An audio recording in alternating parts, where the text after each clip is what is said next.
Hi students, my name is Faiz Sakir. Welcome to first lesson of your history, the rise of nationalism in Europe. Europe में राष्ट्रवाद का उदय।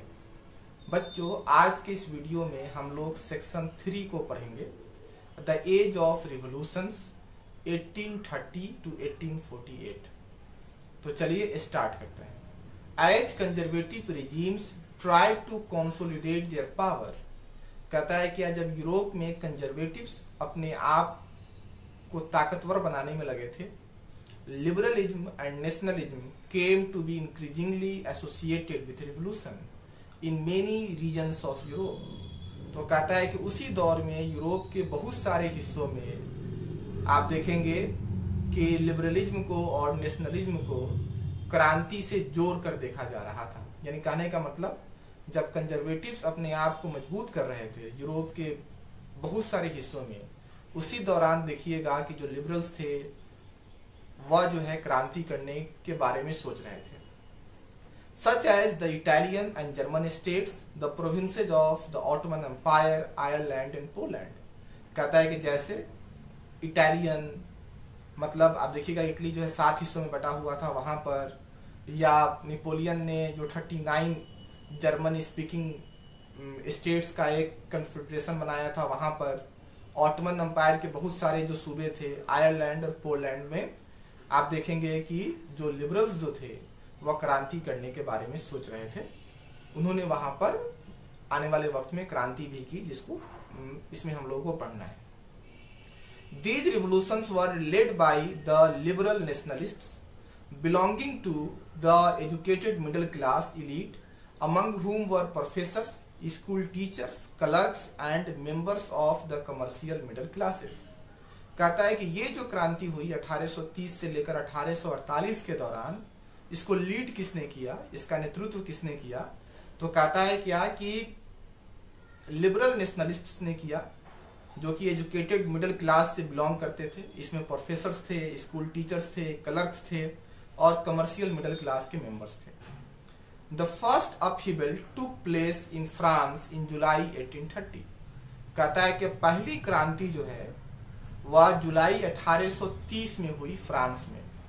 The Bourbon kings who had been restored to power during the conservative reaction after 1815 were now overthrown by liberal revolutionaries who installed a constitutional monarchy with Louis the Philippe at its head। कहता है कि आप देखेंगे कि यहाँ पर बता रहा है कि पहली क्रांति जो है वह फ्रांस में हुई जुलाई 1830 में। इस क्रांति में हुआ ये, अगर आपको याद हो, हमने ट्रीटी ऑफ वियना किया था। आप देखेंगे जब नेपोलियन की हार होती है और ट्रीटी ऑफ वियना, मतलब वियना की संधि जब साइन होती है, तो फ्रांस को आप देखेंगे कि फ्रांस की सत्ता पर जो है बॉर्बन डायनेस्टी को फिर से बैठा दिया जाता है। फ्रांस को एक एब्सोल्यूट मोनार्की बना दिया जाता है। कहता है कि इस बार जब क्रांति हुई जुलाई 1830 में, तो जिस बॉर्बन डायनेस्टी के रूलर्स को कंजर्वेटिव्स ने सत्ता पर बैठा दिया था, फ्रांस के सत्ता पर, उसको हटा दिया गया। मतलब उस बॉर्बन डायनेस्टी को फिर से हटा दिया गया और फ्रांस को लिबरल्स ने फिर से एक कॉन्स्टिट्यूशनल मोनार्की बनाया और फ्रांस का राजा जो है वह लुई द फिलिप को बनाया। तो इतनी बात समझ में आ गई। यहाँ पर कह रहा है कि सबसे पहली क्रांति जो है, सबसे पहला विद्रोह जो है वह फ्रांस में हुआ जुलाई 1830 में। उसमें हुआ ये कि आप देखेंगे कि वियना के संधि के बाद बॉर्बन डायनेस्टी को जो सत्ता में बैठाया गया था, फ्रांस की सत्ता में, बॉर्बन डायनेस्टी को सत्ता से हटा दिया गया। फ्रांस जो है वो फिर से एक कॉन्स्टिट्यूशनल मोनार्की बना। लुई द फिलिप को फ्रांस का राजा बनाया गया। When France sneezes, Metternich once remarked, the rest of Europe catches cold, the July revolution sparked an uprising in Brussels which led to Belgium breaking away from the United Kingdom of Netherlands. कहता है क्या कि Metternich ने एक बार कहा था कि जब फ्रांस छींकता है तो पूरे यूरोप को सर्दी लग जाती है। यानी कहने का मतलब, फ्रांस में जब कुछ होता है तो उसका असर जो है वो पूरे यूरोप में होता है। आप देखेंगे कि वही हुआ है। ये जो जुलाई में क्रांति हुई फ्रांस में, उसका असर जो है यूरोप के बहुत सारे हिस्सों में हुआ। जैसे यहाँ पर बता रहा है कि ब्रसेल्स में जो है वो क्रांति हुई, और ये जो क्रांति जो ब्रसेल्स में हुई उसके वजह से आप देखेंगे कि बेल्जियम जो है वह यूनाइटेड किंगडम ऑफ नीदरलैंड से अलग हो गया।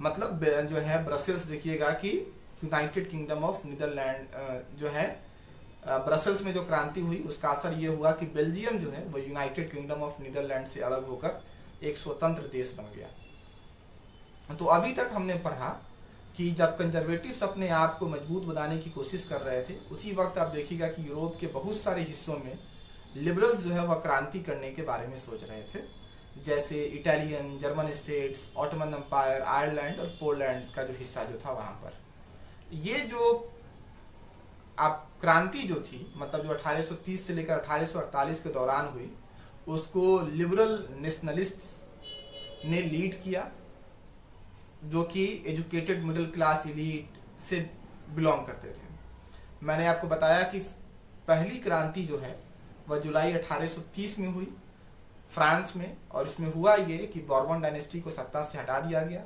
फ्रांस जो है वह एक कॉन्स्टिट्यूशनल मोनार्की बना और लुई द फिलिप को फ्रांस का राजा बनाया गया।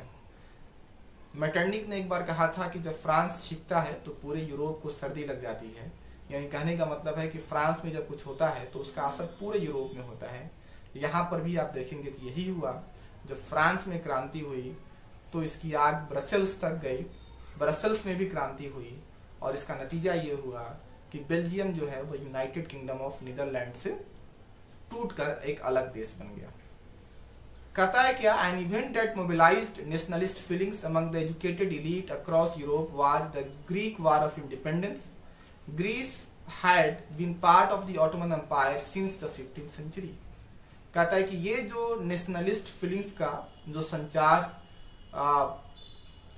यूरोप के एजुकेटेड मिडिल क्लास में हो रहा था, आप देखेंगे कि इसका असर ये हुआ कि ये जो एजुकेटेड एलीट जो था उसने अब ग्रीस की आज़ादी के लिए मांग करनी स्टार्ट की, उसने ग्रीस की आज़ादी के लिए आवाज उठानी स्टार्ट की। कहता है Greece had been part of the Ottoman Empire since the 15th century. कहता है कि ग्रीस जो है वह 15th सेंचुरी से ही ऑटोमन एम्पायर का हिस्सा था, यानी कहने का मतलब ऑटोमन एम्पायर जो है वह ग्रीस पर रूल करता था 15th सेंचुरी से ही, और ये एजुकेटेड मिडिल क्लास के लोग जो है अब ग्रीस की आज़ादी के बारे में बात कर रहे थे। The growth of revolutionary nationalism in Europe sparked off a struggle for independence amongst the Greeks which began in 1821। कहता है कि जो ग्रीस की आज़ादी की लड़ाई 1821 में ही स्टार्ट हो गई थी, आप देखेंगे उसको बल मिला जो है 1830 के आसपास, जब जो है एजुकेटेड मिडिल क्लास के लोगों के अंदर जो है वह राष्ट्रवाद की भावना का संचार हुआ, तो उन्होंने जो है ग्रीस की आज़ादी के लिए संघर्ष करना स्टार्ट किया। Nationalists in Greece got support from other Greeks living in exile and also from many western Europeans who had sympathies for ancient Greek culture. कहता है कि ये जो ग्रीस की आज़ादी जो थी, आज़ादी के लिए जो संघर्ष जो था, उसको जो है किसने साथ दिया? तो कहता है कि जिन लोगों को ग्रीस से निकाल दिया गया था, और जो आप देखेंगे कि बहुत सारे जो वेस्ट यूरोपियंस लोग जो थे, जो ग्रीक कल्चर के प्रति उनकी सिंपैथी थी, उन्होंने इस आज़ादी की लड़ाई को सपोर्ट किया। Poets and artists lauded Greece as the cradle of European civilisation and mobilized public opinions to support its struggle against a Muslim empire। कहता है जो कवि थे, कलाकार थे, उन्होंने कहा कि ग्रीस जो है वह यूरोपियन सिविलाइजेशन का क्रेडल है, मतलब पालना है, यानी कहने का मतलब जो है यूरोप की संस्कृति जो है उसकी शुरुआत जो है वह ग्रीस से होती है, और उन्होंने यूरोप के लोगों को जो है मोबिलाइज किया, ओपिनियन मेकिंग का काम किया, ताकि वह जो है ग्रीस की आज़ादी को अपना समर्थन दे एक मुस्लिम एम्पायर के खिलाफ।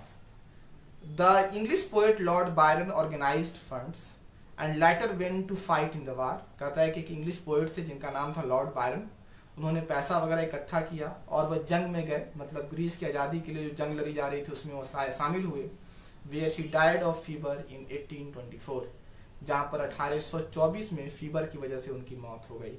Finally, the Treaty of Constantinople of 1832 recognized Greece as an independent nation। और आप देखेंगे कि आखिरकार जो है 1832 में जो है ट्रीटी ऑफ कॉन्स्टेंटिनोपल साइन होता है, जिसको आप हिंदी में बोलते हैं कुस्तुनतुनिया की संधि जो है वो होती है, और ग्रीस जो है वह एक इंडिपेंडेंट नेशन बन जाता है। तो हमने आज के वीडियो में पढ़ा कि आप देखेंगे कि कंजर्वेटिव्स जब अपने आप को मजबूत करने की कोशिश कर रहे थे, लिबरल्स भी तैयारी कर रहे थे यूरोप के बहुत सारे हिस्सों में क्रांति करने के लिए, और उन्होंने क्रांति भी की। इसको लीड जो है वह एजुकेटेड मिडिल क्लास एलीट ने किया। पहली क्रांति जो है वह फ्रांस में हुई। नतीजा ये हुआ कि बॉर्बन डायनेस्टी, जिसको वियना की संधि के बाद सत्ता पर बैठाया गया था, उसको बेदखल कर दिया गया। फिर आप देखेंगे कि जो एजुकेटेड मिडिल क्लास जो था, अब वो ग्रीस की आज़ादी के लिए संघर्ष करने लगा था। और फाइनली आप देखेंगे कि 1832 में ट्रीटी ऑफ कॉन्स्टेंटिनोपल कुस्तुनतुनिया की संधि जो है वह साइन होती है, और ग्रीस एक इंडिपेंडेंट स्टेट बन जाता है। उम्मीद है आपको ये वीडियो इंफॉर्मेटिव लगा होगा, समझ में आया होगा। अगले वीडियो में हम लोग इसी सेक्शन को कंटिन्यू करेंगे, 3.1 को करेंगे। तब तक आप अपना ख्याल रखें, खुश रहें, स्वस्थ रहें। वीडियो देखने के लिए बहुत बहुत धन्यवाद।